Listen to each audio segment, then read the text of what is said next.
Hi, and welcome to the Tanko Mobile Podcast. This is Miriam, your host, and I'm here today with a friend and awesome phone expert, somebody you've all heard about, I hope. And if you haven't, we need to correct that. Matthew Miller of ZDNet. Hey, Matthew, how's it going? It's great. I really appreciate the invitation, Miriam.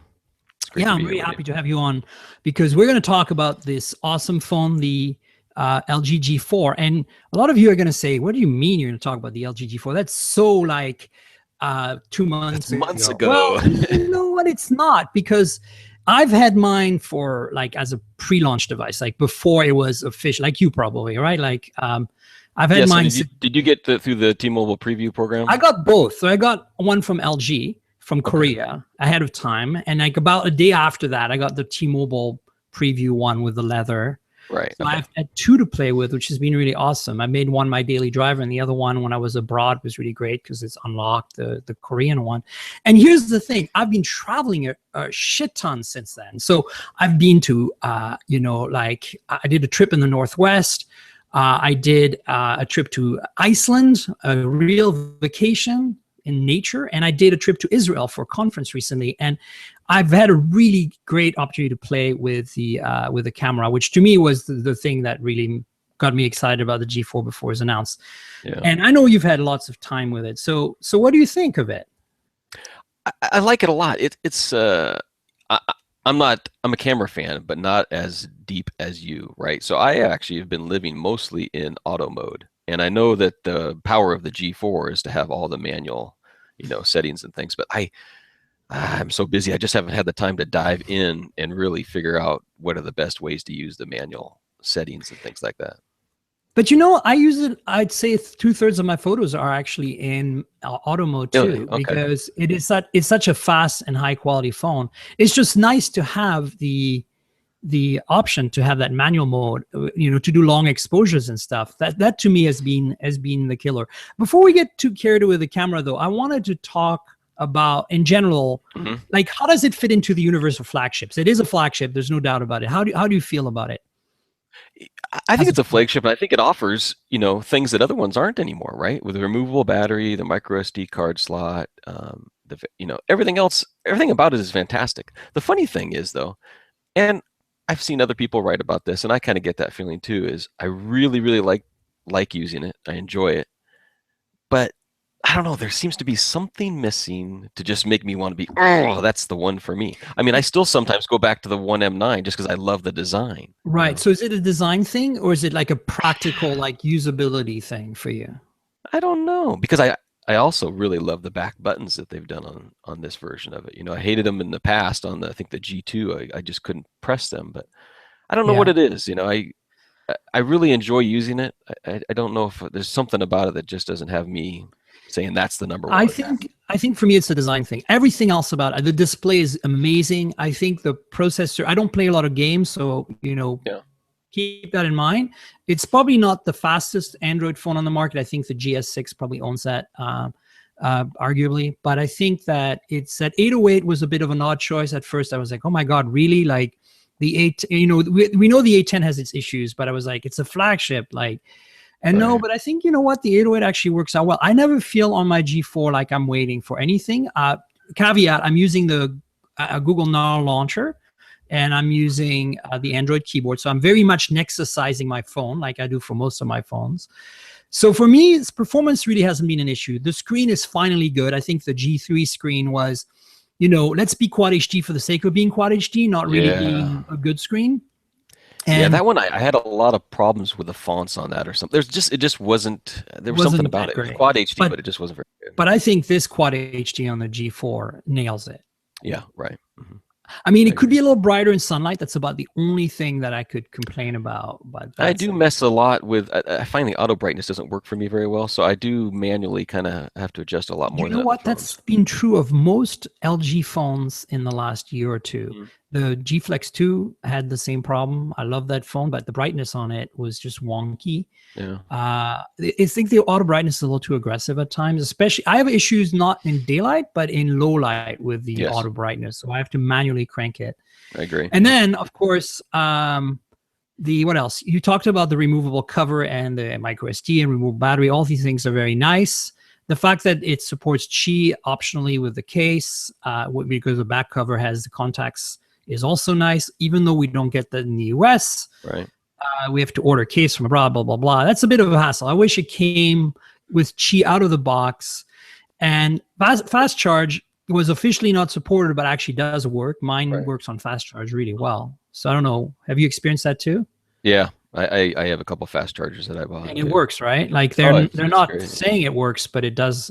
When I first reviewed it for Before You Buy, like the first week I got it, before it was even available to purchase for anyone, at the time it didn't support fast charge. It wasn't until a firmware update came along somewhere later that it did. So it was interesting that they officially never really mentioned anything, and then it kind of happened, but I guess Qualcomm supports the stuff, so of course it's going to happen, right? Right. I really, really like the leather back. I have the T-Mobile version that you do that kind of tan leather. Me too.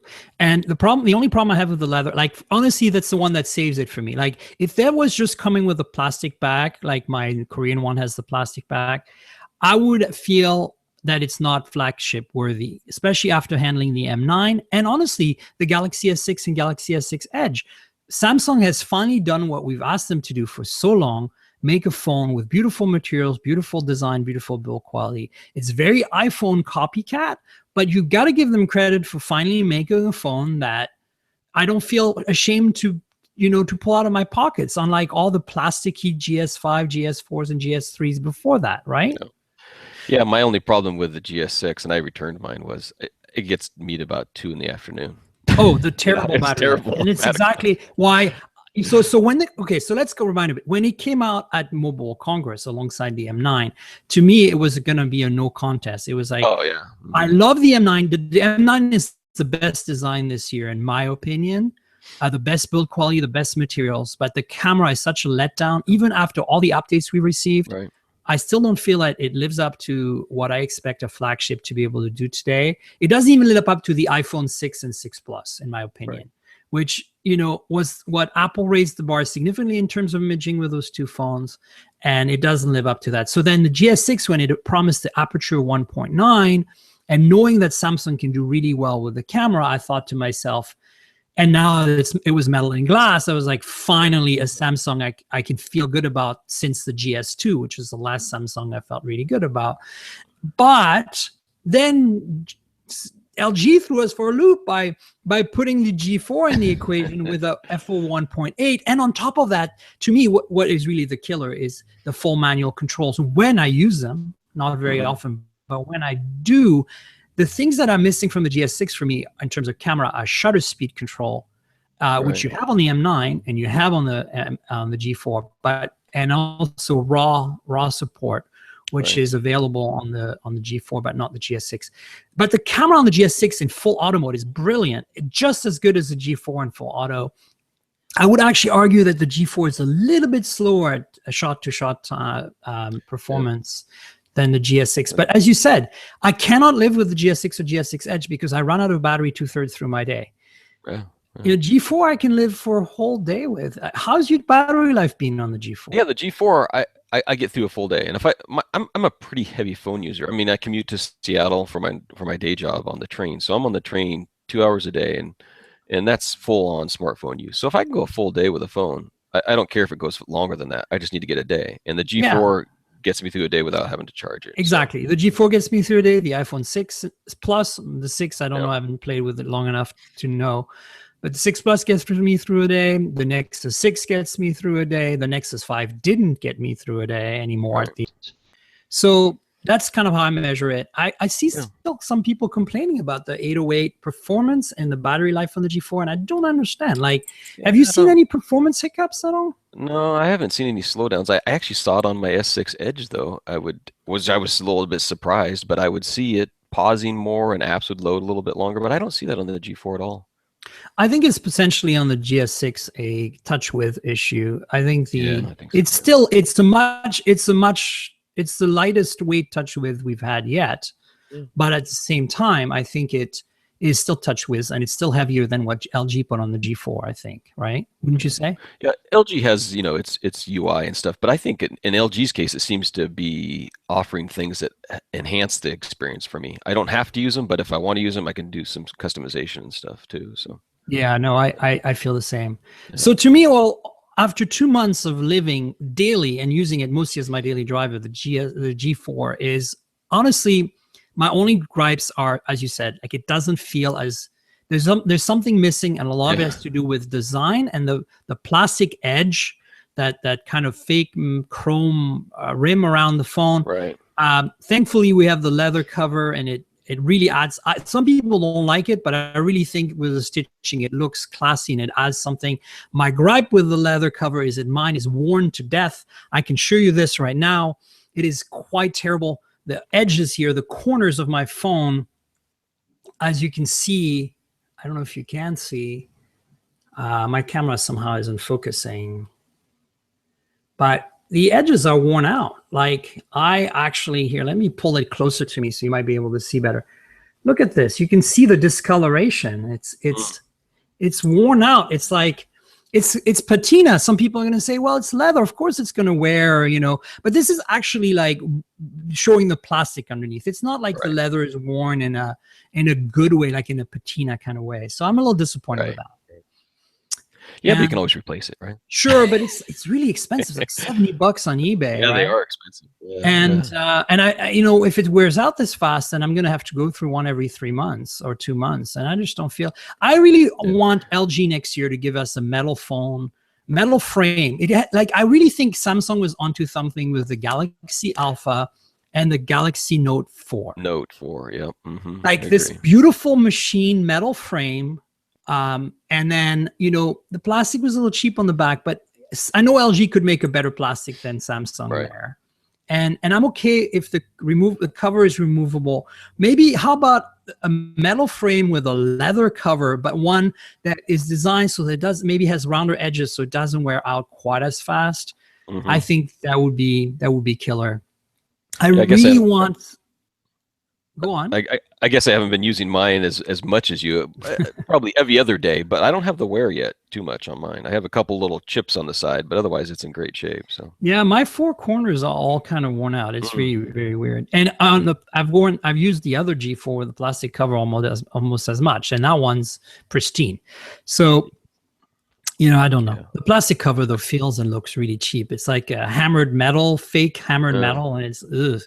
See, I've never seen the one with the plastic at all, so I have here it is. I've never held it or tried it. So. Here, I'll hold it up so you can see. Let's see if we can see the hammered metal. There you go. You can kind of see the dimples. Oh yeah. Mm-hmm. It's a fake hammered metal, and it really looks and feels cheap. So stick with the leather, because I was thinking about getting a plastic one just to try it out. Don't. I mean, it won't wear out, but frankly, the only cover I'd get for this in plastic is the white one, because you wouldn't see the dimples as much, and I think it wouldn't show fingerprints as much, et cetera, et cetera. That's my letdown for the G4. Is I love everything about it except the freaking build quality and materials. So we don't have any figures or anything from LG on how the G4 is doing, really, do we? We don't, but I have a feeling that, it's gotten such good reviews from the press in general, right? Of course, we all knew the GS6 was going to get good reviews, except for maybe battery life, but still a lot of good reviews on the GS6. And yet I have a feeling that the G4 kind of stole the thunder from the GS6 by coming out so quickly after and matching it or improving even on it in terms of camera performance. And frankly, I like the bigger screen on the G4 too. So I like the fact that I have a bit more real estate. Have you seen many people out and about with a G4? Nope. Can't say I have. At least certainly not. Everybody always, I get family and friends. Yeah, my contract's up. I think I'm gonna get the next Galaxy. Everybody always just defaults to either the Galaxy or the iPhone. It's unfortunate that some of these other carrier, manufacturers don't get a chance with people. I know, but I think that has to do with. Yeah, absolutely, and I think it has to do with LG doesn't quite have the brand power yet of Samsung for sure. But I think this year for people who are kind of connected and tech savvy and know their stuff and are looking for the best phone, they really have to think twice whether they want to go GS6 or G4, because camera is so similar, and really the G4, if you want the removable battery and the SD card slot, you know, the G4 is the only name in the game, unless you want to go Note 4, but the Note 4 is about to get replaced. So I don't know. Yeah, and that's going to be interesting too. I'm really curious to see if Samsung's going to go away with removable battery and micro SD on the Note series. I don't think they will. I really don't think so. I hope they think don't. This is their staple. I think that's what the Galaxy S6 Plus or whatever is for. The Edge Plus or whatever that is. The Edge Plus. 6 So Plus, it's going to be the yeah. biggest Galaxy. It's just going to be like a Note-sized Galaxy S6, but without the removable battery and without and of course it's like the Galaxy 6 Active. It's going to have great battery life. Right. And yeah, no, that was the Galaxy I liked. I enjoyed using that one. The Active. I haven't played with it. I took it up to Alaska and went on some hikes and stuff with it, and that battery that lasted forever. That was. And the camera is the same, right? Yeah, camera. Wow, that's cool. That's interesting. They didn't make such a big fuss about it. Is that an AT&T exclusive in the US or what? AT&T only right now, and I haven't heard anything about it going beyond that. I think it's available in Europe too. I for some reason saw it on something about that, but somebody fact check us, please. Yeah, you know, you get these guys are always on top of it. That's what I love about it. But you know, I mean, I have to say I've had a love affair with the G4, and I thought it was honeymoon phase for a while, but it's sticking. I think if I had to pick a phone today, this would be it for me. Yeah, if I had to pick an Android phone, it's definitely the one that I would go for. An Android phone for sure.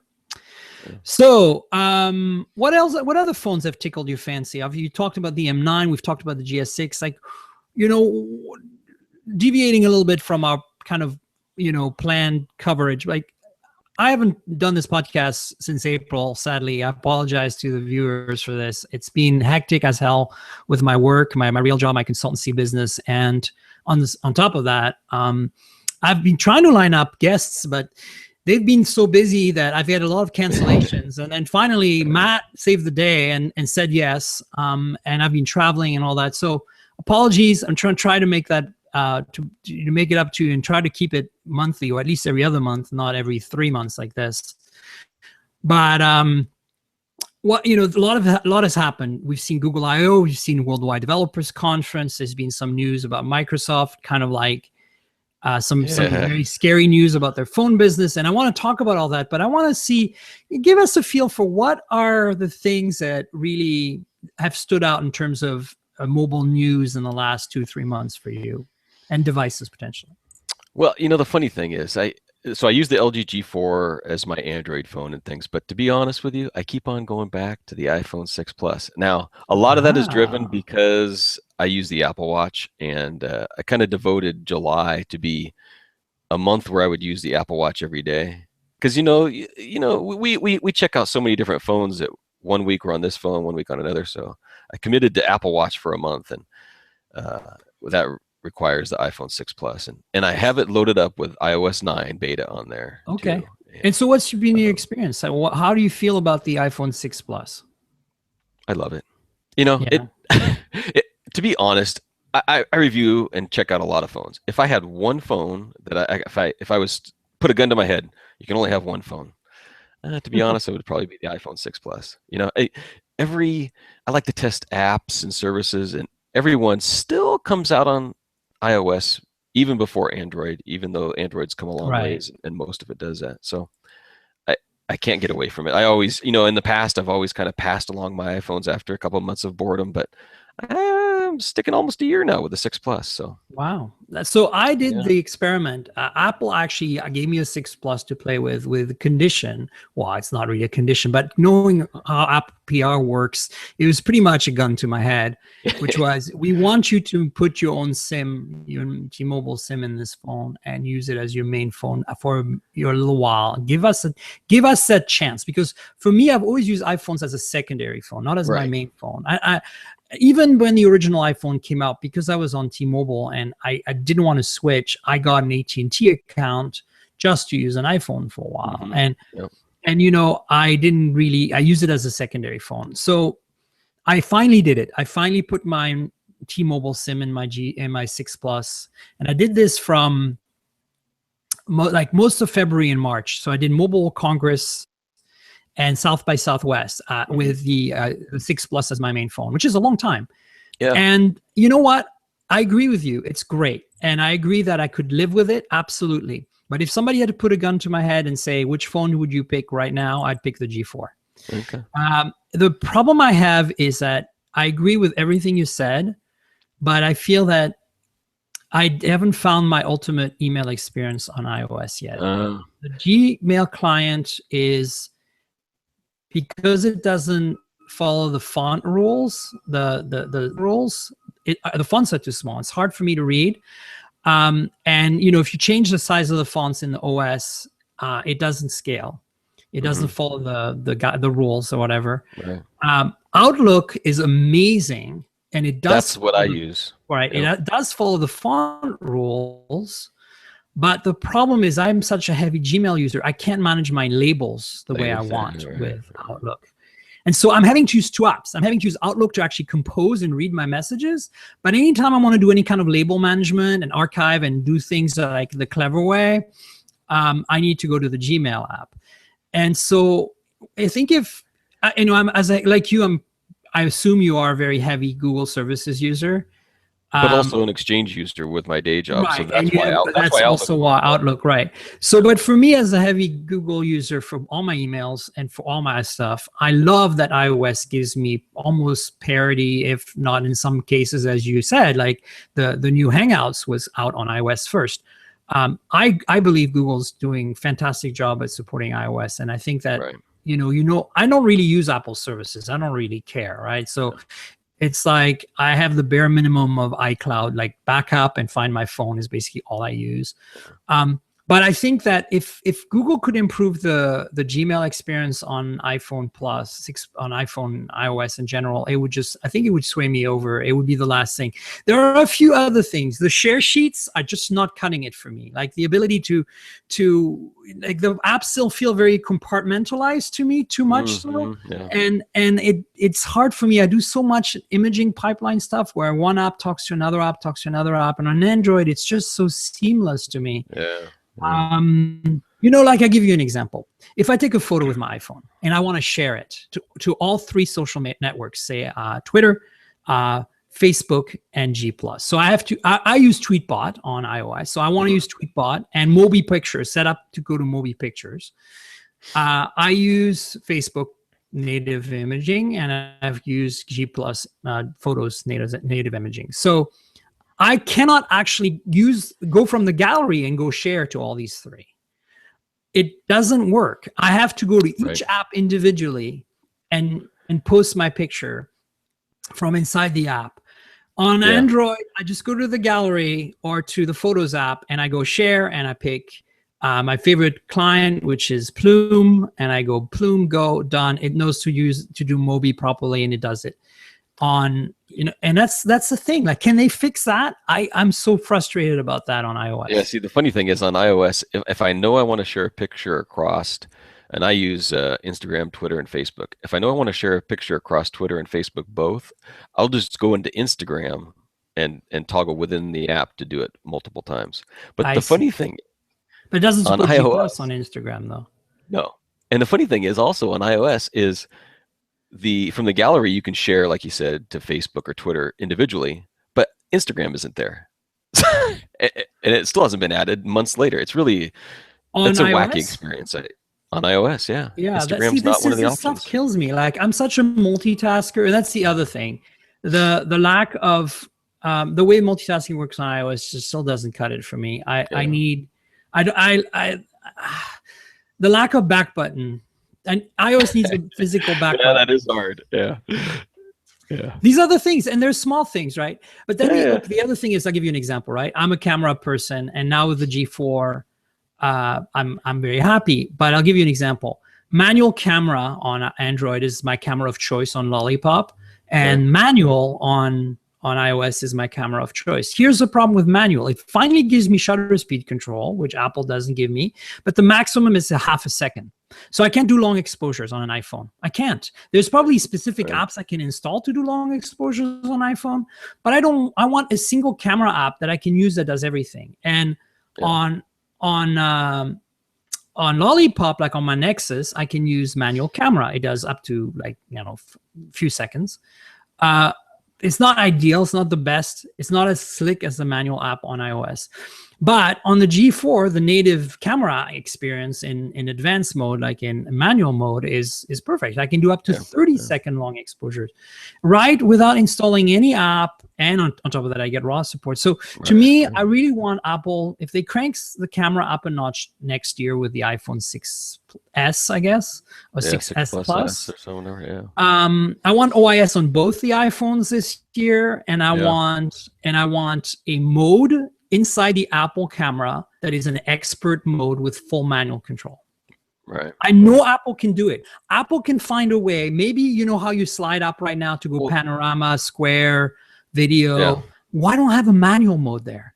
Yeah. And plus they have the Nokia guy there now, right? He's been there long enough where he might have some influence on this version of the software. It's all I'm asking. So one of our guys in Jared in QA here says Spark by Readle. Is that an email app, Jared? Is that what you're proposing? I'm not quite sure. So just let us know by replying in here. And then somebody also confirmed that the S6 Active is available in Germany. Oh, okay. So that's good to know. Yeah. I often buy SIM unlocked phones from overseas. Well, it's nice. I do that too. I love it. Yeah. So I don't know if so it's also this. The Apple Watch is what also drives me to the iPhone 6 Plus, and I'm really turning into a fan of it, even though in the beginning I wasn't going to buy it. So tell me about it, because you see, I don't own one, but I've worn my friends for about 2 weeks, and I tell you, I think, and this is scary, right? Because I worked at Pebble, and I'm a huge Android Wear user because I use Android so much. I have an LG Urbane that I really like right now. It's my favorite Android Wear watch right now, although the Moto 360 still is a great watch. I have to say, round watches is where Android Wear wins for me right now. It's the round watches. Yeah, that's true. But if I had to pick a single smartwatch today, I would absolutely, no doubt about it, pick an Apple Watch. And you've heard it here first, guys. I know this is like, oh my God, everybody's head is exploding. But no, seriously, Pebble is no longer competitive, unfortunately. I've played with Pebble Time, and I'm a little disappointed.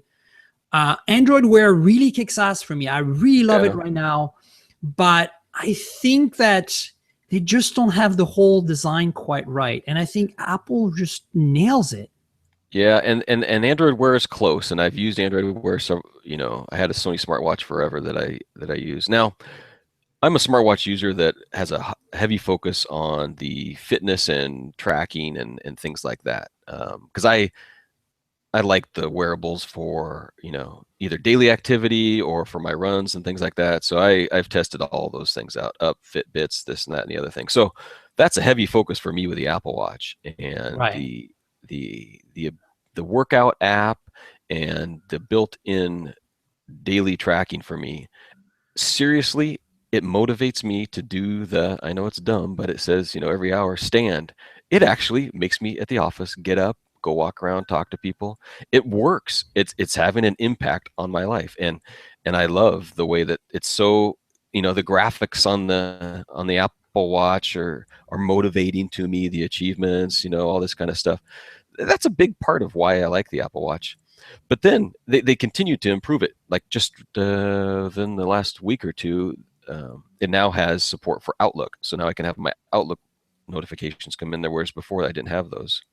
So wow. I don't know. I've tried a lot of smartwatches.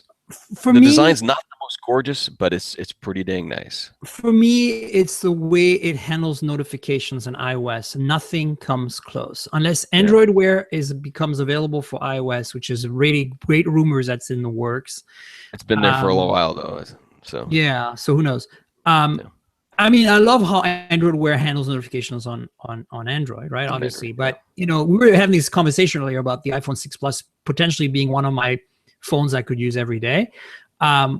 obviously with the Apple Watch, it's the best experience ever, really. I agree. I think that for me, I don't like square watches, but none of the smartwatches, even the cheap Apple Watch, the Sport, none of the smartwatches out there come close to the Sport or more than the Sport, the stainless steel. And I haven't seen the gold Apple Watch, but all the Apple Watches I've seen are much more refined in terms of design and manufacture and build quality and materials than any smartwatch I've ever seen before. And it's a small delta compared to, say, the Moto 360 and the LG Urbane. It's a huge delta compared to the original G Watch R and the G Watch and the Samsung Watch and the Zen Watch, and all the Zen Watches is not bad, but compared to the Pebbles even, right? And you know, Pebble still has a special place in my heart because I launched it, and it has a Casio calculator watch vibe to it, especially with the monochrome display that I really dig. But, you know, it was never as well made as even some of the better Android Wear watches today. So Apple Watch, you just look at it, you look at the tolerances, you look at the detail. And, you know, the thing is, detail matters even more on a watch than on a phone. The iPhone is super detailed and beautiful. And I would argue the GS6 is super detailed and beautiful. But you don't look at it quite as close as you look at a watch, and you don't wear it on your arm like you wear a watch. And it's not out there for everybody all the time. Yeah, when you touch an Apple Watch, you're like the way the crown feels, you know, the way the haptic feedback works. I'm really looking forward to this haptic feedback happening on the iPhone 6S. Oh yeah, the Force Touch stuff. Yeah. Because the Force Touch stuff, you know, and I have it on a MacBook as well, is just brilliant. Like, I dig it. I really do. So yes, I'm gushing on the Apple Watch soon. Okay. And it's funny because the Apple Watch, you know, it's a departure from Apple as far as simplicity goes. There's a lot going on with the Apple Watch, a lot of different ways to interact with it. And I know people in the beginning were like, "Oh, it's too confusing." It took me a couple days to kind of get used to it, but now it's a seamless. The way that everything comes in and that it works, it's not a problem like it. You know, I thought it might have been in the beginning. I just think that the app grid is a bit weird and unintuitive, and I do think that you know, the apps per se, like the apps, they're not really apps, but they're kind of like Android Wear. They get installed automatically, and they're basically a conduit towards a phone app, right? To me, none of them have wowed me. But then again, you know, I was never really much of an app user, even on Pebble. Even when I worked at Pebble, I didn't really use apps very much. And that's what for me, it's always been. Right. Yeah. For me, it's the core experiences of it, though, not so much the apps. I think the apps enhance things, but like I don't use a ton of apps on my Apple Watch either. Yeah. For me, it's notifications is a killer app, and for me, you know, Pebble fulfilled that need for a long time, especially on Android, because the Pebble experience on Android is better today. I'm sure that with software, it'll get improved on iOS. Right now, I think they're waiting for iOS 9 so that they can do some of the things that the Apple Watch does. Apple's and Android are always going to have a leg up on Pebble because they can integrate so much more tightly with the OS, and that's the reality. And actually, I think that once we see Android Wear on iOS, I'm sure it's eventually going to happen. And when we see it, I think we'll see that it's less integrated than it is on Android, right? And I think that's normal. They just don't have access to the low-level stuff. So keep that in mind, right? Yeah, so you mentioned earlier the LG Watch Urbane that you have. I tested that out too. I love the hardware. I think it's too much wasted space on the ends of it, though, a little bit. And like I said, I'm a fitness kind of focused guy. It's really not a fitness watch. This is much more of a going out designer watch. I love, you know, I'm not a big fan of skeuomorphism, but I love the skeuomorphism on this watch. Look, it's dimming now, and it's going to the dim display. And that's the other thing. Unlike Apple Watch, it's very much like Pebble. Time is always displayed. I get actually almost 2 days of battery life on my Android, on my Urbane, with the always on display, which is amazing. LG does a fantastic job with, and they have on the last couple, with that always on display, and their display is fantastic. I mean, the G Watch R and the Watch Urbane were awesome. Yeah, it's OLED, plastic OLED. OLED, yeah. The only thing I don't like about the G Watch R and the Urbane, because they're pretty much the same engine, the same guts, is the lack of auto brightness. I mean, seriously, Seriously, how do you make a smartwatch today without auto brightness? Motorola, despite using an IPS, meaning that they can't really do you lose a lot of battery life by having the watch always on, so you can't really turn on that feature. But despite them doing that, they did auto brightness. They're the only Android Wear watch, unless the Zen watch has it. I'm not sure. But as far as I know, the only Android Wear watch that has auto brightness. How is that even possible? I don't get it. What's your take on Pebble? You've played with Pebble Time? Yeah, I was the original Kickstarter backer for the first Pebble, so I backed this one too, you know, and I have the one that has the little logo on the back. I used it for about a week, and I initiated a return, and then I decided, before I sent it back, I decided to give it a little bit more time with it. And I took it on my trip to Alaska because it's great if I want to watch that's going to last me 4 or 5 days. I don't have to worry about. For travel, it's awesome. As I figured out more apps and ways to connect the the timeline, then it became more useful to me. At first, I was like, I don't care what happened in the past, but then I found out that all my sports, I follow, you know, Mariners and soccer. Yeah. I found out the sports scores and sports teams I could follow with the past button, you know, so that kind of got more useful to me. I like it. I don't love it. I like my Apple Watch better, but I think the hardware is greatly improved over the original Pebble.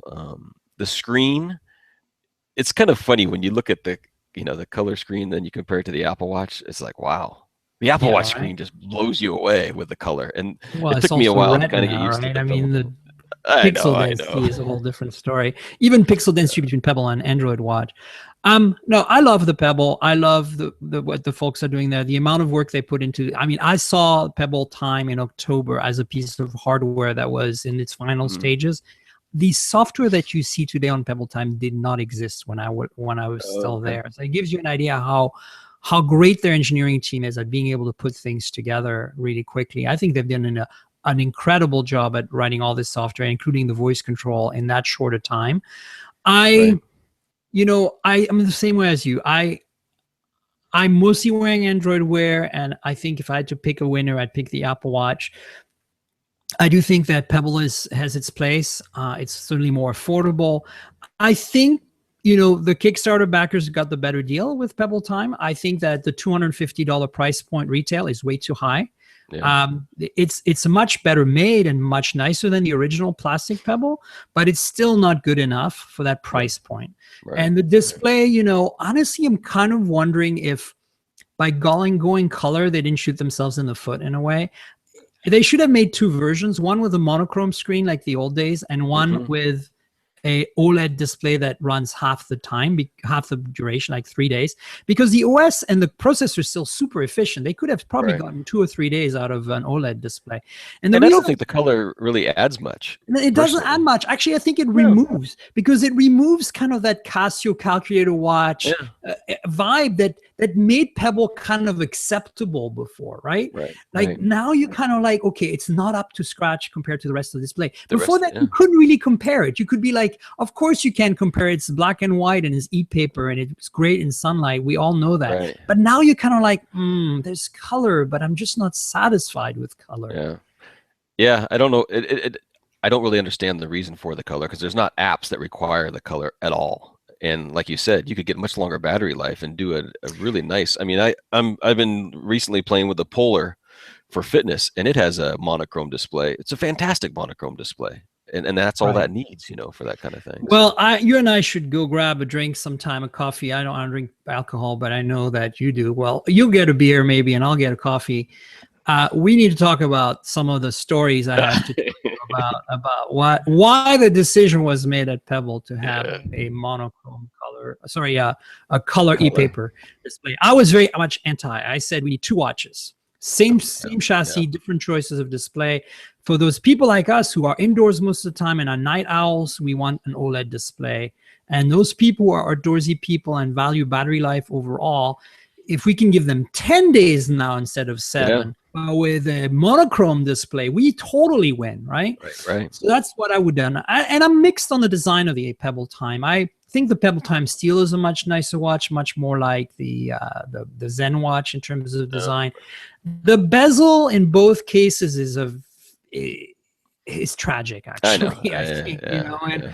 And as much as I love the thickness of the watch, I can't help but it still feels cheap to me. It doesn't feel like a $250 watch. I mean, $179 on Kickstarter, it was fine. Yeah, that's what I got it for. Yeah, right. Yeah. But $250, no. And then, you know, the functionality, if you're an iOS user, Pebble Time just doesn't cut it right now. I think the software is going to fix that with iOS 9, and I know the guys at Pebble are resourceful enough in engineering to figure out a way to make it work, to have actionable notifications on iOS, to have voice commands on iOS. But right now, really, Pebble is only really we're using on Android, and then you have the big elephant in the room, which is Android Wear, which I think honestly, if you don't mind charging every day or two, and my LG's Urbane almost lasts 2 days, if you don't mind doing that, really, you have a better experience all around. But unless you're tracking your sleep, I see no reason why you can't throw your watch on a charger at night. Exactly, and that's exactly it. Yeah. So that's my point. Like, to me, the battery life thing for Pebble is becoming a bit of an eroded advantage. Yeah, right. I think the average user doesn't really care. Right. I think the diehard original Pebble users care because they're used to it. Yeah. But I am not convinced it's a selling point anymore, and that's why I'm like, come on, guys, you need to. That's why you need OLED, and you need to move on to bigger, better things. And I want to see a round watch. I want to see a round watch from Apple. I want to see a round watch from Pebble. I really hope next gen Apple Watch is round. If it's just a thinner evolution of the original design, I think I'm going to be a little disappointed, to be honest with you. So do you think we're going to see any more new Android Wear watches coming out soon? You think Motorola, you know, they sent out an invite today, actually, that they've got something going on at the end of July. Do you think they're going to come out with a new 360? I mean, I love the 360. I was just talking to Michael Fisher about this today. My friend at Pocket Now, who actually was on this podcast about 2 podcasts back. We think we talked about this today because of the Motorola event. I think it's going to be a Moto X and a Moto G. Yeah. I got that from the invite where it says XGX. Right, XGX, exactly. But I think that I don't think we're going to see a Moto 360 till the fall. I mean, that's just my gut feeling, but I could be wrong, right? I mean, because I'm really looking forward to more Android Wear options. I like the Watch Urbane, but I want more. I want to. If they can make it thinner without the flat tire and a better battery life, is all I want. That's it. Really, it doesn't have to. I love the industrial design of the Moto 360. I think it's a modern interpretation of the round classic watch. It has very much this kind of Dieter Rams, very, very brawn design to it that I love. I think proportion wise, it's fantastic. It looks incredibly good with a brown leather band. Right. I love my Moto 360. I really do. Until the LG Urbane, it was my favorite smartwatch. Yeah, I'm looking forward to another LG though too. One that's not as bulky as the Urbane itself. Yeah, it would be nice to have a smaller version of the Urbane with a smaller diameter and also less bezel. Obviously, I know that they had to because of the design. But so speaking of Apple Watch and Android Wear, Worldwide Developer Conference and Google I/O have happened since I last podcasted. Did you go to any of these? And if you did or didn't, what is your take on what Google and Apple announced at these? I never get invited to Apple, so I didn't go to that one. I wanted to go to Google I/O. This was the first year I actually set aside vacation time, and I wanted to go. I didn't. That there's other people at ZDNet, so they got the press invite. So I put in for the regular, raffle and didn't get the raffle, so I didn't make it. But the main thing that I got out of Google I/O that I like is the Google Photo stuff. I'm really happy with what I'm using now on both Android and iOS when it comes to the Google Photo stuff. And I know a lot of people are like, harp on the privacy, this, that, and the other thing. And I'm like, well, I've given up privacy many years ago. And with NSA and all this, I don't care. I just love the functionality of Google Photos. It's improved vastly over what I was using before. I hated before I go to Google Plus and then you have to dive. Where the heck is Photos? How do I get to the Photos? Where's the fast way to get there? And I'm really, really happy with what they've done with it. Yeah, I agree. I think Google Photos is phenomenal, and I'm really happy they revamped it. The old app was convoluted and cumbersome. This is a much but much better. It's a big improvement, and I really think it's the only big story from Google I/O. Frankly, I was the same boat as you.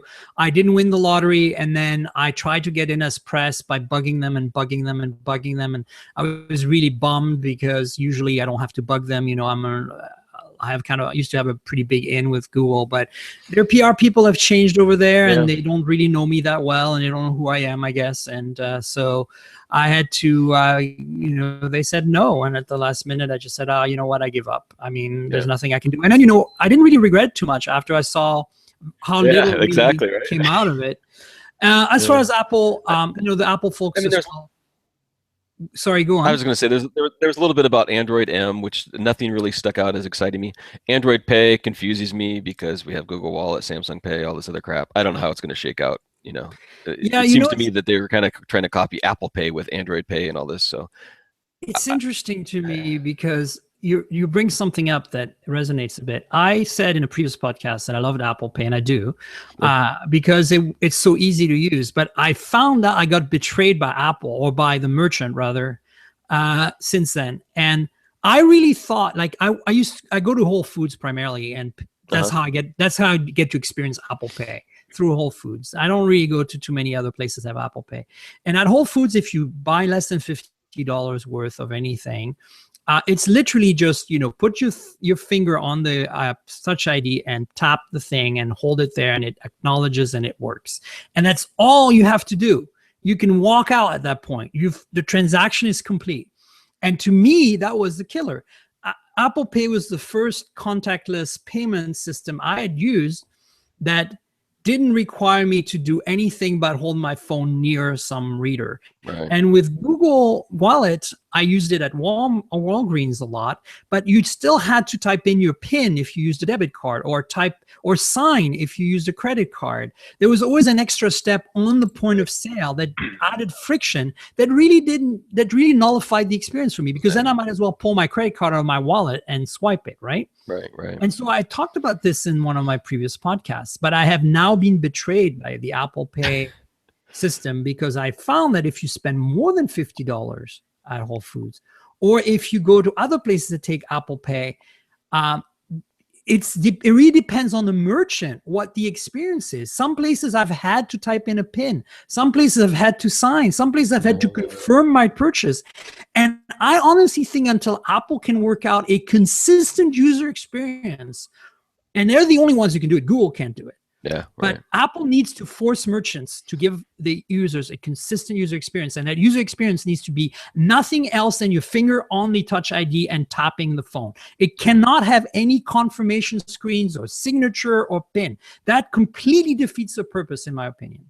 Right, yeah. So we've got a long ways to go when it comes to terms of mobile payments. Yeah, what's your experience been with Apple Pay? Do you find that it's as, frictionless as it's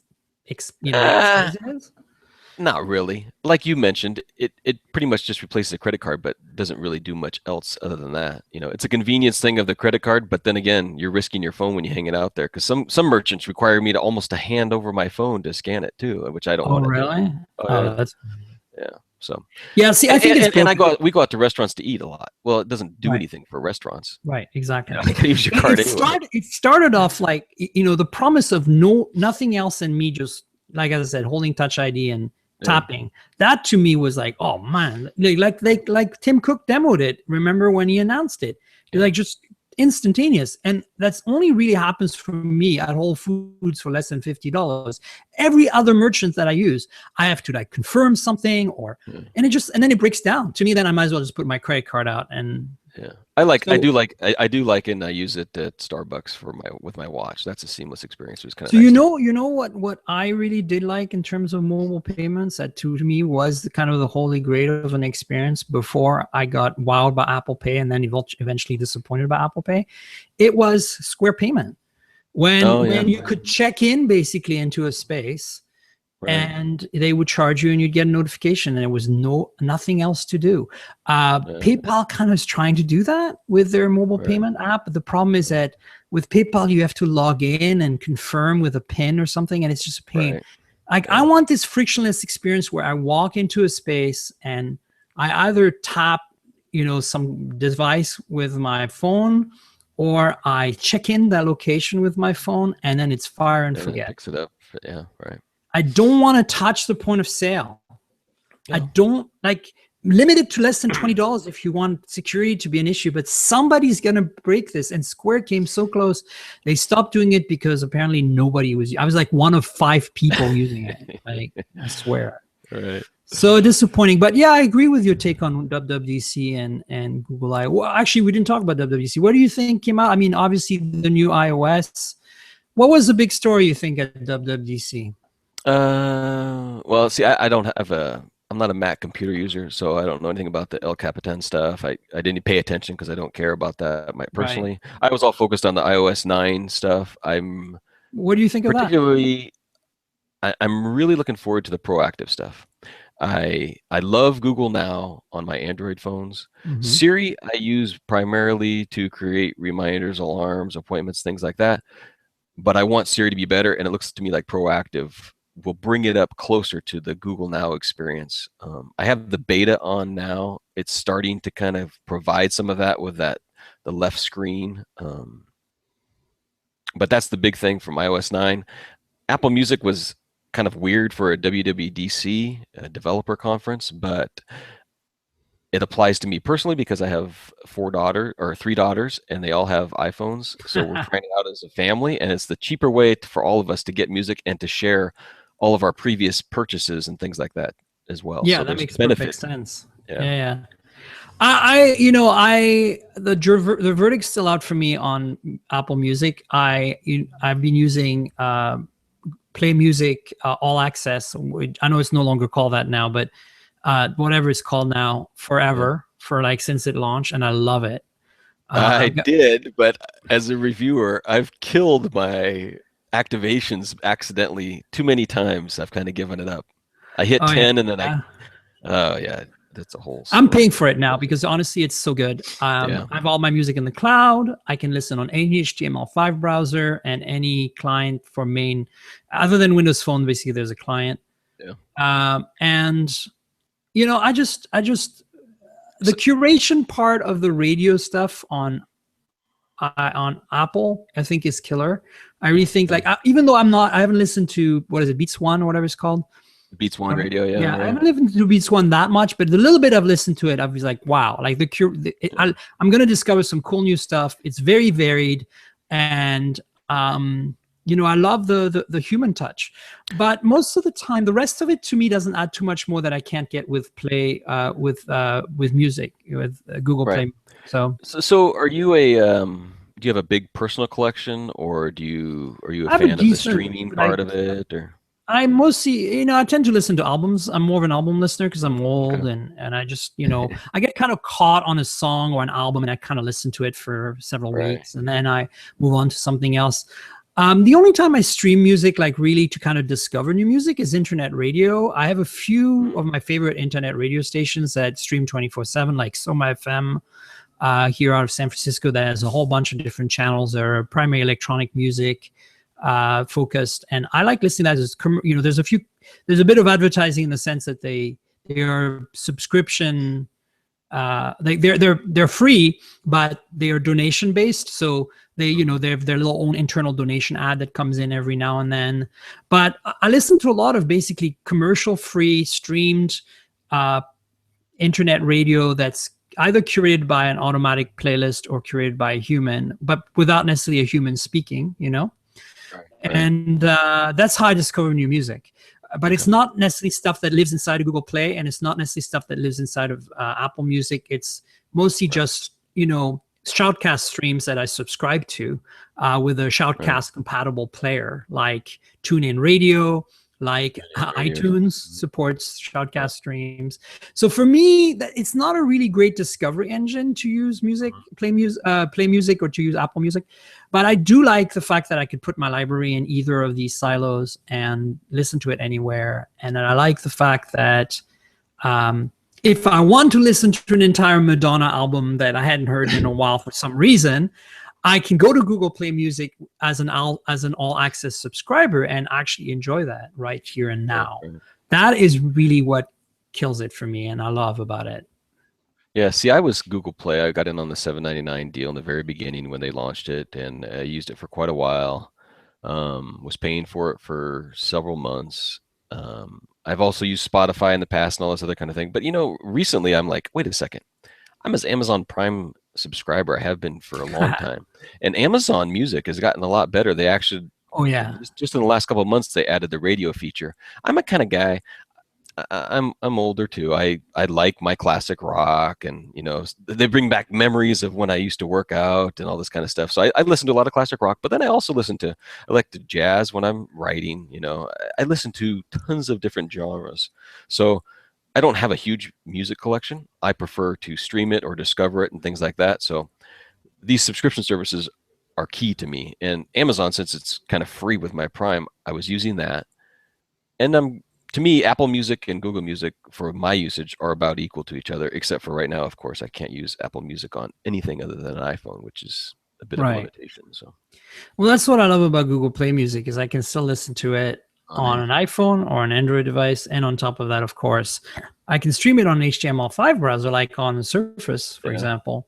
So speaking of Surface, I have the Surface 3 finally. I've had the Surface 3 Pro since it was launched last year, and I love it. And I just recently got to play with Surface 3, and I reviewed it for Before You Buy, the Twitch show on which I do all the reviews on, not all of them, but a lot of the reviews on the Twitch show called Before You Buy. You guys should check it out. By the way, I'm terrible at pimping myself, clearly, because those of you who watch this podcast probably know this because you're kind of in tune with what's going on my Twitter and stuff. But if you don't know, if you missed it, the reason you don't see too much of my own videos on my own podcast, or like on my own, blog right now, is because I do a lot of reviews for Before You Buy on Twitch. So go check them out. I just reviewed the Surface 3, so check it out. My takeaway was I'd rather pay a little more and get a Surface 3 Pro. Yeah. But I'm glad they've gone away from Windows RT. So what is your take? Yeah, I had the original Surface Pro, and then I bought the Surface Pro 3. It's my main computer at home, actually. I'm doing this recording here on the Surface Pro 3. Wow. I travel for business probably once or twice a month across the country. Nothing. I know there's the MacBook Air, but the Surface Pro 3, man, as a daily commuter, it just disappears in my bag. And yeah, it's great. It meets all of my needs. I also, as an engineer, I have to run certain programs that are Windows only based. So I need to have the Windows. I know I could do it with, Boot Camp or whatever, but I love the Surface Pro 3. I bought my daughter it was the Christmas, not last Christmas, the Christmas before that. She asked for the Surface. What was it called before? The RT? Surface 2 or Surface 1? I think it was just Surface, right? Yeah, so I bought her that, and she used it at college, and for her usage, it actually is fine. But I was a little angry when they killed off the whole, RT stuff, and I'm like, oh, son of a gun, Now the Surface 3, I haven't tried it myself, so. I always felt like RT should have just been the modern UI and no classic, like absolutely none. Like just try to just be a big Windows Phone experience, right? Right. But with all the advantages of the wonderfulness that the Surface platform is. Yeah. I find that they've achieved that with Surface 3 now, because obviously you have a classic mode, but it's actually useful because it's an Atom-based processor, so it's actually able to run Intel binaries. But honestly, the display isn't as good. The battery life is better a little bit, but the display isn't as good, and it's kind of pricey, especially because it doesn't come with the keyboard, the cover. Right.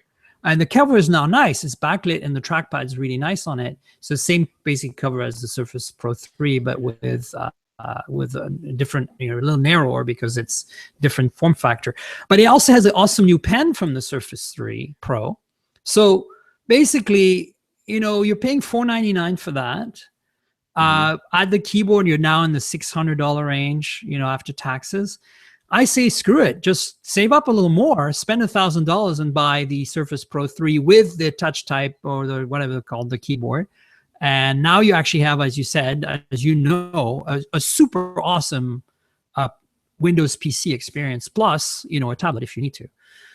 Yeah, because the Surface 3, is in a tough place because if you compare it to other Atom-based devices, you can get them a lot cheaper, you know, with keyboards already attached and all this other kind of thing. Like and if you're looking at the user that is using that Atom-based, why not get a cheaper one?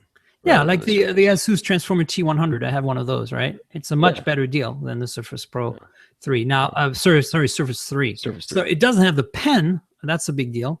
But honestly, if you're gonna spend $499 on a tablet and you want a beautifully made tablet, and the Surface 3 has got that beautiful magnesium case and design, I'd say screw it. Just buy an iPad.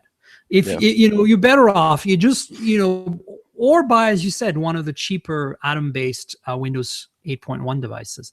But if you want the Surface experience to really shine, I think the Surface Pro is the way to go. Yeah, I agree. Yeah. Especially with the Surface Pro 3, that thing just redefined what the Surface experience is and was. Yeah. And without dwelling on it too much, the other Microsoft device that I'm really excited about, not really excited about, but happy with, is I got this Cricut version of the Lumia 640, and I use it on Cricut in the US a little bit, but then I went to Iceland and used it to take some photos there. And I was actually blown away at how good that camera is for a mid-range to low-range device. I'm just continually blown away by how much of Nokia's know-how in making cheap phones got absorbed by Microsoft and leveraged by Microsoft. Even though I'm not a big fan of cheap phones, I have to say that if I have to buy a cheap phone, I'll take a Lumia any day, Yeah. And $250, I mean, that's a great price. Yeah, it's amazing. The display, the display is great. The camera is great. Overall, it's a pretty serviceable phone. I think it improves in every possible way from the 535, and it kind of essentially replaces the 535, even though it's a little pricier than the 535. But the 535 was the first Microsoft branded Lumia, and I think the 640 is really the first significant, worthy of people's attention Microsoft branded Lumia. Right. Yeah. I just got done checking out the one for AT&T. What is your take on? I didn't find the camera as great as that, but it was great and fine in well lit, but not in other conditions. I didn't find it to be. I was also looking at the G4, which is unfair. Well, but I mean, the thing I like is that even though it's not that great in low light, the fact that you have full manual control, you got a way to kind of and with the new HDR mode, whatever it's called now, there's a name for it on the Lumia UI. There's a way to do HDR shots now, so you have a way to kind of salvage some of the low light shots by using this manual mode in the HDR. But I want to know what you think of, we've got to wrap up, but I want to know what you're thinking about the announcement last week. Microsoft basically purged a whole bunch more Nokia employees. Yeah. And it seems to me like they kind of purged their phone division. See, yeah. Personally, there's lots of talk, and he's like, we're going to focus on the business user, the low-cost user, and the smartphone enthusiast. I'm like, well, who else is there? And what else have you been doing for all these years? You've been focused on the business user. I don't buy the story. When you get rid of so many people in the phone division, personally, I was like, wow, there's that many people in the phone division? Yeah, where the heck are the products going? You guys should be real. I was a little blown away there was that many people to get rid of, but I don't buy it. I think maybe we'll see a few more products that have already been under development this year, but I don't buy it long term. I don't necessarily think that Microsoft has to stick around in phones either. I'm not sold that they have to. I agree. I just hope that they don't throw away a lot of the stuff that they have. Like, obviously the people are going to move on to other companies, and that's fine. But I'm worried that scattering those great minds it's gonna shatter the kind of consistently awesome high-end phone experience we've had on Windows Phone. Like the imaging people need to stick together, and I think because together they made great things happen. I'm worried that if a little bit goes to Apple, a little bit goes to wherever. Right. We're not gonna get that holistic, like, oh wow, like when we got the 808 PureView. To this day, still an incredible machine, right? So I don't know. Yeah, I'm a little bit sad though, because like you mentioned earlier, I'm from I live here in the Puget Sound area where Microsoft is headquartered, and I've been I started using Pocket PC devices. What was that? The Compact 2000 or 2001. I've always had a special place kind of to want to support these guys because they're in my backyard and things. And I personally love the Windows Phone UI, the whole Metro interface and all that. It appeals to me, you know. And then when Nokia was part of it, their imaging and everything else, I don't want to see them go away. I want the story to be that they're going to really make some devices. I would love to see the, you know, the 930 or whatever, the 940 or whatever. 940. But I don't buy it yet. I have to be. I'm too cynical because I've seen too many times where Microsoft promises something. You know, Windows Phone 7 launches, and then a year later, well, we're going to switch it to Windows Phone 8. It kills everything with Windows Phone 7. We're going to do it. You know, they start over too much. I need to see a more consistent long strategy and follow through. Good news is, and I can't tell you anything about the details, but I have touched the Lumia 940 XL. I have seen it. It's real. Okay. And it is fucking awesome. Okay. That is all I'm going to say. I'm looking forward to that then. So, but don't expect a revolution here. Okay. Yeah. Just be clear. Just adjust your expectations. Look at the other flagships and just imagine what Microsoft would do. Yeah. We haven't had a flagship. They skipped last year for flagships. We need one if they're going to have any chance of. Yeah. I mean, technically the 9.3 2014. So, well, it was announced early 2014, came out summer 2014. So they've skipped like a bit of a year because they should have something by now, but it's coming. Okay. It's just, honestly, I have a hard time when I see this announcement of them purging so many people and primarily from the phone division, and having actually held the 940 XL. I'm like, wait a minute, is this actually really going to ship, or is this like just never going to make it? Right. You know, I hope it comes out now that I've seen it. But we'll see how it goes. I remain confident. I had this discussion with Dan Rubino of Windows Central. Yep. Watch the podcast I did with him at CES, the super controversial, where I got hated by the Windows community so much for making the suggestion. And I will stick to my guns. I've talked about this on All About Android on the Twitch show with Jason Howell. I believe that there is room for Microsoft, which, as you know, makes phenomenal iOS and Android apps, to make a phenomenal high-end Android flagship phone. Yeah. Maybe that's no longer true now that they're purged all these people, but in my world, if with the phone expertise they acquired from Nokia, there is room for them to make a phenomenal flagship phone that does not run Windows Phone. Whether they will or not, I don't think they will now after this thing last week.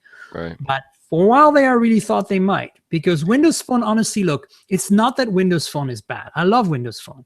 And particularly as a developer, I'm super excited about, you know, write once, run on multiple platforms. It's kind of a holy grail. And if anybody can pull it off, trust me, as an ex-developer in video games, having used Microsoft development tools, Microsoft is the only one who can pull it off. However, it's a chicken and egg thing. If you don't have the ecosystem of phones, you have the ecosystem of Windows PCs. They exist.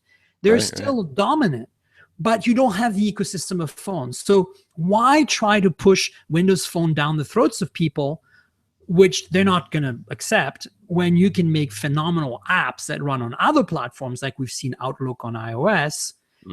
So logically, why not make a really high-end phone that does not run Windows Phone? Maybe give it a skin that looks like a modern UI, and underneath at the core it's Android. I don't know. I'm pissed off. You know, it kind of drives me crazy because I have the Surface Pro 3 and I've had the previous Surface Pros, and I'm like, you can do fantastic hardware. I know it. I know they can. To see a Surface phone, but you know, we've seen now what 2010, right? Was Windows Phone 7 launched, and people just aren't buying them. I don't know why. I honestly, although I've seen people that, you know, family and friends that have bought a Windows Phone and now they're using iOS. I think it's just they kind of got tired of missing a few things here and there. You know, it's kind of a shame. Absolutely. I want to finish the show. We have to wrap up, but I want to show a device that I'm playing with right now. Can you guess what that is? Looks like Huawei, right? It is a Huawei. You're right. What do you think it is? P8 Lite. That's right. You win. Well, I saw you mention this in the notes beforehand, and I wanted to find out what you thought about that. The last one I tried out was the Ascend Mate 2. I love that phone. It was my first real Huawei experience, and I was like, this is impressive hardware. Yeah. They are doing a great job here. It's not my first Huawei experience, but I have to say for $250, this is way better than the Moto G. So I'll be reviewing it live tomorrow on Before You Buy at 2 p.m. Pacific time with Robert Balliser, who is the main host of the show. Stay tuned to that to find out more about the Huawei P8 Lite. It is a mid-range unlocked phone for the US market, sold in the US with warranty and support by Huawei. It's dual SIM. It does LTE on both SIMs. It can support AT&T and T-Mobile perfectly. And I'm disappointed it's not the P8 flagship, but so it's a light, scaled down in every way, size and specs and everything. But stay tuned for my review tomorrow on Before You Buy. 2 p.m. Pacific time on Twit. Go to twit.tv and you'll be able to watch it live. And then, of course, it'll be on YouTube and recorded. But I'm glad you had a good experience. I've played with Huawei Honor 6 Plus, which is the dual camera phone that never made it to the US. And that thing is pretty dope. Yeah. I think Huawei is onto something. But then, look at this week. We've had a bunch of interesting phones announced. We have had the Commodore PET. Yeah. That came out of left field. I thought it was like an April Fool's joke when I first saw the tweets. I'm like, what? Really? And then we've had the ZT Axon, which is a high-end unlocked for the US market ZT phone, speaking of Chinese manufacturers. Right. So I've pinged them out. I want to get a review in it. I'll keep you posted. I have one coming next week, I guess. So. And then we've got OnePlus 2 in OnePlus 2. So I'm gonna actually be covering the event for Pocket Now. Okay. So I will be there, and you keep read Pocket Now for my impressions on the OnePlus 2. And then finally, there's this Turing phone this week. This weird hacker-friendly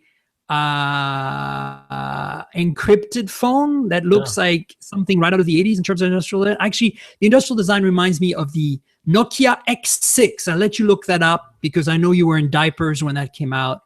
But you know what I'm talking about, Matt, because you were around. It was a Symbian phone, a touchscreen Symbian phone, the Nokia X6, that Android Turing phone that is a encrypted phone with a liquid metal shell that just got announced this week. Check it out. I saw the story on Engadget today.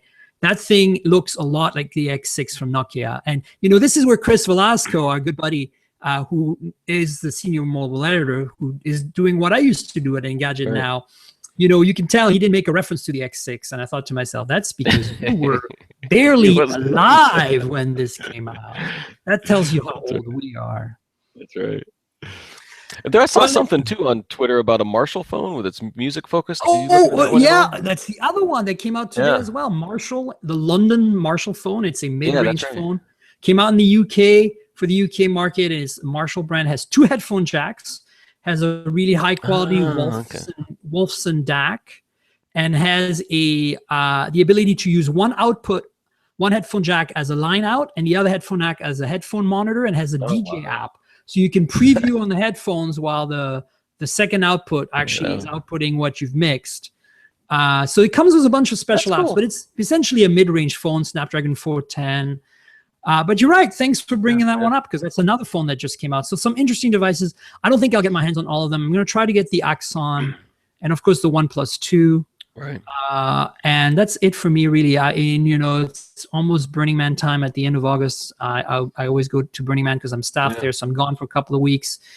And then, it's going to be the fall. And the fall is going to be a whole precipice of new phones, including Note 5. The word is we'll see the Samsungs before then, too. Yeah, apparently. Yeah, you're right. So, Matt, go ahead and pimp yourself. We got to end, but I want to thank you for being on. It's been great to have somebody that I can really bounce some ideas off of, and knows the industry and knows their stuff and knows the phones and loves the phones. Where can people find you? So I'm on ZDNet. I write both the smartphones and cell phones blog and the Mobile Gadgeteer blog. And then on Twitter and every place else, I'm at Palm Solo. That's right. because you were a Palm user back in the day, a heavy-duty That's right. Palm user, and a everything else user. You were a big Nokia Simian guy for a long time, and Oh yeah, Nokia PC, I wrote Windows Nokia Experts Mobile. for a couple of years using You did Symbian. Windows Mobile. You and James Kendrick, right? Oh yeah, oh yeah. That's right, back in the day. They have no idea what we're talking about right now, Matt. Thanks for having me on too. I appreciate the invite. You're very welcome. So glad it worked out. It was an absolute pleasure. Don't hang up on the Hangout just yet, because we're gonna end the audio recording before we let you go, and maybe banter a few more minutes on. But you can find me, of course, on tnkgrl mobile, tnkgrl.com. I'm at tnkgrl on Twitter, at tnkgrl. Find me on Google Plus, Miriam Jouar, on Facebook, Miriam Jouar. If you can Google me, you'll find how to spell my name. Just Google tnkgrl, tnkgrl. Subscribe to this podcast. It's an audio podcast on iTunes and on Pocket Casts. It generally comes out as an audio podcast a few days after we broadcast live on this Hangout. The Hangout ends up as a YouTube video. Last month, I'm sorry, Google had some hiccup, and the entire Hangout did not make it. The video ends 27 minutes in, and I don't know why. I talked to them about it. They tried to restore it, but they weren't successful. It was a glitch in the matrix. Hopefully this one will be complete. So this is one of the dangers of being bleeding edge and using technology that's brand new to do a podcast live. So I'm sorry if we can't get this fully this time. Hopefully it works. But just be aware that I know that last month it was broken, and it was disappointing to me just as much as it is to you. Thanks again for Matthew Miller of ZDNet being an awesome phone expert to have on, and we'll catch you again, hopefully in a shorter amount of time next time. Cheers. Thanks.